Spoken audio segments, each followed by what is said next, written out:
Manipuri News Reader की channel की video amta update tawge ngasi February की tang 13 da ayuk phongba phongda police na nupi hatpa puthorakle miyamna hatke tawkiba asengba mihatpa oiramdre mane gi anaba phamsina duna lebi leisabi ama mahakna nungsina jaba nupada kaukthokraba tungda hatli haiba maral siraduna miyamna taptana phuraga police sinarkiba miyoi mihatpa oigani haiba thajanadre laikhidraba nupi adugi atopa aron manungsina jaba nupa ama mihatpani haina police na court ngasi puthorakle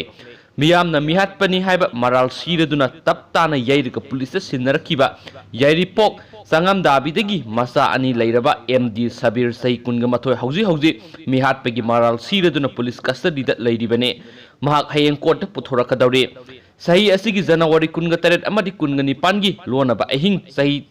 taraga mapan khakta ngairibi nupi masa amabu namduna phamlanaba matung hatok laga irong saisaba salam achauba tumukhong da leiba ising khong amada hondok lambani haiba thogdokta chenei haina ngasi chief judicial magistrate Imphal West 2 gi court pothorakhiba accused adugi maming Sheikh Wasir Sai kunga mari kawe mahak lilong dam makhadagi laikhidraba MD Hisamuddin gi masanupane mahak tha asigi kunga manga fawba numit 15 ni judicial custody da remand pikre case asigi ayona APP gi kuthangda court ta thamlakhiba submission aduda pallibadi laikhidraba nupi adugi mobile phone gi call register check tawbada January 19 ki ahing phawba jail thamjinkraba lilong dam makhadagi MD Hisamuddin gi masanapa accused Sheikh Wasirka wari sanarambagi record phangbadagi mahak police na January 19 da phagatkhibane mathangi numitta court putholaba matung ngasi phawba police custody da remand pikhibane ayogi submission adugi makha taribadi thawdo adu thokadaba numit kharani gi mamangda accused Sheikh na nupi adu Facebook gi khangnakhibane loinana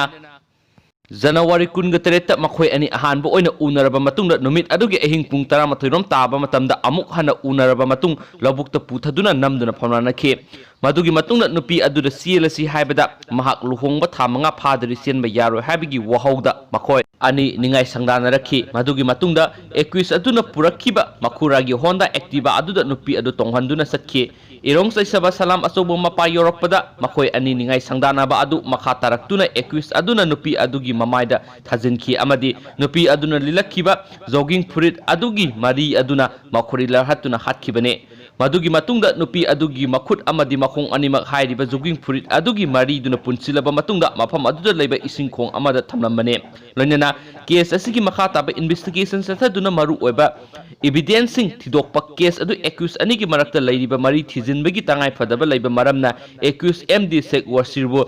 judicial custody remand pibinaba case adugi ayona prayer toki loinana court asina ayogi prayer adu piba matik saba maramna accused adu February 19 fawba numit 15 ni gi judicial custody da thajinkibane panba yabadi hairiba nupi adugi asiba haksang January 19 gi ayuk anganbada mayang Imphal police station gi manung sana leiba irong saisaba salam asoba tumukhong mokhong mokhut anima punsinduna taduna leiramba thengnakhibane matamduda asiba haksang adu singningai oiba mongda mafikomna leiramba thengnakhibane amaromda accused Sheikh Wasir Lamphel court complex leiba judicial magistrate Imphal West 2 gi court puthorakadawre haiba pauk tabadagi